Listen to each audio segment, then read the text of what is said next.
ಎಲ್ರಿಗೂ ನಮಸ್ಕಾರ. ನೋಡಿ, ನಮ್ಮ ಕೆಂಗೇರಿ ಮೂಲದ ಪಾದಯಾತ್ರೆ ಭಕ್ತಾದಿಗಳು ಏನು ನಮ್ಮ ಕೌದಳ್ಳಿ ಗ್ರಾಮದಿಂದ ಪಾದಯಾತ್ರೆಯನ್ನು ಮಾಡ್ಕೊಂಡು ಓಡ್ತಾ ಇದ್ದಾರೆ. ಸೊ ನಾವು ಓಡಬೇಕಾದ್ರೆ ನಮ್ಮ ಭಕ್ತಾದಿಗಳು ನನ್ನನ್ನು ಗುರುಸ್ತಕ್ಕಂಥ ಕಾರ್ಯ ಮಾಡ್ತಾರೆ. ಸರ್, ನೀವು ವೀಡಿಯೋ ಮಾಡ್ತಿರಲ್ಲ ಅವರಲ್ವಾ ಅಂತ ಕೇಳ್ತಾರೆ. ಹಾಗೆ ಪಾದಯಾತ್ರೆ ಸಂಬಂಧಿತವಾಗಿ ಒಂದಷ್ಟು ಮಾಹಿತಿಗಳನ್ನು ಭಕ್ತಾದಿಗಳ ಹಿತದೃಷ್ಟಿಯಿಂದ ತಲುಪಿಸೋಣ ಅಂತ ಈ ವಿಡಿಯೋ ಮಾಡ್ತಾಯಿದ್ದೀನಿ. ದಯವಿಟ್ಟು ನಮ್ಮ ಕೆಂಗೇರಿ ಮೂಲದ ಪಾದಯಾತ್ರೆ ಭಕ್ತಾದಿಗಳು ಏನು ಹೇಳ್ತಾರೆ ಕೇಳೋಣ ಬನ್ನಿ. ಬಂಧುಗಳೇ, ನಮ್ಮ ಪಾದಯಾತ್ರೆ ಭಕ್ತಾದಿಗಳು ಕೆಂಗೇರಿಯಿಂದ ಪಾದಯಾತ್ರೆ ಮಾಡ್ಕೊಂಡು ಹೋಗ್ತಾ ಇದ್ದಾರೆ. ಸೊ ಈ ಒಂದು ಪಾದಯಾತ್ರೆಯನ್ನು ಕುರಿತು ಅವರ ಒಂದು ಅನಿಸಿಕೆಯನ್ನು ಪಡೆಯೋಣ. ಬ್ರದರ್, ನಿಮ್ಮ ಹೆಸರು? ನಮ್ಮ ಹೆಸರು ಪ್ರದೀಪ್ ಅಂತ. ಪ್ರದೀಪು, ಕೆಂಗೇರಿಯವರು. ಓಕೆ. ನಮ್ಮ ಒಂದು ಪಾದಯಾತ್ರೆ ಸಂಘದಿಂದ 26ನೇ ವರ್ಷದ ಪಾದಯಾತ್ರೆ ಇದು. 26ನೇ ವರ್ಷ. ಅದರಲ್ಲಿ ನಮ್ದು 15ನೇ ವರ್ಷ. ಓ ಸೂಪರ್. ಇಲ್ಲಿವರೆಗೂ ನಮ್ಗೆ ಯಾವ್ದಂತ ಒಂದು ಕುಂದುಕೊರತೆ ತೊಂದರೆ ಆಗಲಿ ಪಾದಯಾತ್ರೆಯಲ್ಲಿ ನಡೆದಿಲ್ಲ. ಹೌದು. ಈಗ ಒಂದು 15-20 ದಿವಸದಿಂದ ಮಹದೇಶ್ವರ ಬೆಟ್ಟದಲ್ಲಿ ಯಾವ್ದು ಚಿರತೆ ದಾಳಿಯಾಗಿ ಮೂಲದ ಒಬ್ಬ ಹುಡುಗ ತೀರೋದ ಅಂತ ಗೊತ್ತಾಯ್ತು. ಖಂಡಿತ. ಆದ್ರೂ ಅವರು ಭಕ್ತರೆ, ನಾವು ಭಕ್ತರೆ. ಅದಕ್ಕೆ ಇನ್ನು ಮುಂದೆ ಬರುವಂಥ ಭಕ್ತಾದಿಗಳು ಶಿವರಾತ್ರಿ ಹಬ್ಬ ಹತ್ರ ಬಂತು, ಹೆಚ್ಚಿನ ಸಂಖ್ಯೆಯಲ್ಲಿ ಪಾದಯಾತ್ರೆಗಳು ಬರ್ತಾರೆ. ಆದ್ದರಿಂದ ಅವ್ರಿಗೆ ಯಾವುದೇ ತೊಂದರೆ ಆಗದಂತೆ ಸೂಕ್ತ ಕ್ರಮ ಕೊಡಬೇಕು ಅಂತ ಈ ಅರಣ್ಯಾಧಿಕಾರಿಗಳನ್ನ ಕೇಳ್ಕೊತೀವಿ. ಓಕೆ. ಆಮೇಲೆ ಈ ಪಾದಯಾತ್ರೆಗಳಿಗೆ ಸಮಯ ನಿಗದಿ ಮಾಡಿರೋದು ಸ್ವಲ್ಪ ತೊಂದರೆನೂ ಆಗುತ್ತೆ, ಸ್ವಲ್ಪ ಉಪಯೋಗನೂ ಆಗುತ್ತೆ.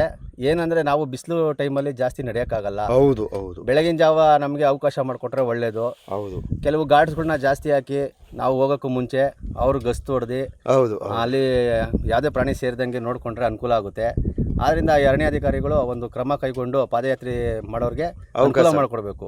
ಪಾದಯಾತ್ರೆ ನಾವು ಇವತ್ತಿಂದ ಮಾಡ್ಕೊಂಬತ್ತಾ ಇಲ್ಲ, ನಮ್ಮದೇ 15 ವರ್ಷ ಅಂತಂದರೆ ಪೂರ್ವ ಕಾಲದಿಂದ ಮಾಡ್ಕೊಂಬತ್ತವ್ರೆ. ಹೌದು. ಆದ್ದರಿಂದ ಈ ಪಾದಯಾತ್ರೆ ಬ್ಯಾನ್ ಮಾಡೋದು, ಮತ್ತೊಂದು ಮಾಡೋದು ಸರ್ಕಾರ ಯಾವುದೇ ಅಂತ ಕ್ರಮಕ್ಕೆ ಮುಂದೆ ಅವಕಾಶ ಕೊಡಬಾರ್ದು.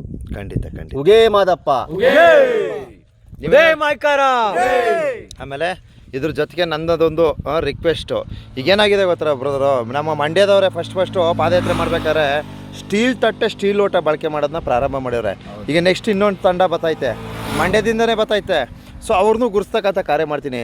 ಮುಂದಿನ ಸಲ ಯಾರೇ ಪಾದಯಾತ್ರೆ ಬಂದರೂ ಸ್ಟೀಲ್ ತಟ್ಟೆ, ಸ್ಟೀಲ್ ಲೋಟ, ಪ್ಲಾಸ್ಟಿಕ್ ಬೇಡ. ಪ್ಲಾಸ್ಟಿಕ್ನ ಸಂಪೂರ್ಣವಾಗಿ ಬ್ಯಾನ್ ಮಾಡಿಬಿಡೋಣ. ಏನಂತೀರಾ? ದಯವಿಟ್ಟು ನೀವು 4 ಜನ ಕೇಳಿ. ಬರುವಾಗ ಒಂದು ಸ್ಟೀಲ್ ತಟ್ಟೆ ಏನು ಇಟ್ಕೊಂಬರೋದು ಜೊತೆಗೆ ಅಷ್ಟೇ, ಒಂದು ಬ್ಯಾಗಲ್ಲಿ ಇಟ್ಕೊಂಡ್ರೆ ಮುಗೀತಲ್ಲ. ಈಗ ಪ್ರಸಾದ ಬೇಕು ನಿಮಗೆ, ನೀವೇನು ಮಾಡ್ತೀರ ಹೇಳಿ? ಒಂದು ತಟ್ಟೆ ಒಂದು ಪ್ಲಾಸ್ಟಿಕಲ್ಲಿ ಇಸ್ಕೊತಾರೆ, ತಿಂತೀರ, ಇಲ್ಲಿ ಬಿಸಾಕ್ಬಿಟ್ಟು ಹೊಡಿತೀರ. ಪ್ಲಾಸ್ಟಿಕ್ ಲೋಟ ಬಿಸಾಕ್ಬಿಡ.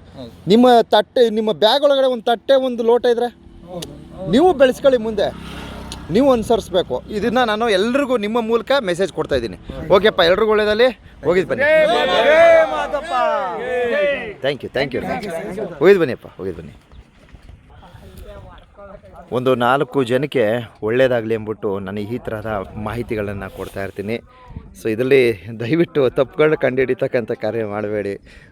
ಇಷ್ಟದ ವಿಚಾರ. ಒಳ್ಳೆಯದಾಗಲಿ. ಶಿವರಾತ್ರಿ ಸಂದರ್ಭದಲ್ಲಿ ಹೆಚ್ಚಿನ ಸಂಖ್ಯೆಯ ಭಕ್ತಾದಿಗಳು ಪಾದಯಾತ್ರೆಯನ್ನು ಮಾಡ್ತಾ ಇರ್ತಾರೆ.